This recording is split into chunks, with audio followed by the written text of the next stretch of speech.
Hi! In this tutorial I will show you how to switch between apps on iPhone X. Swipe from left to right on the bottom of the screen to switch between your open apps.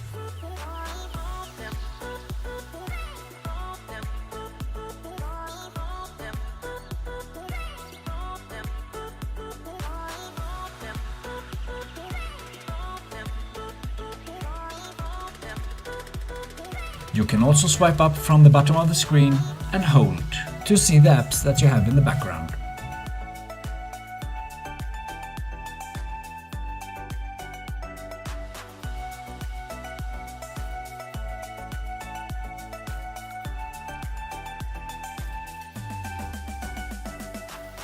Use two fingers to close 2 or 3 apps at the same time.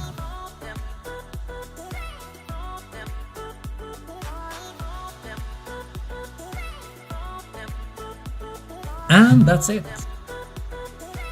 Thank you for watching this video. If you get the help you were looking for, please subscribe to this channel and tap the button right here.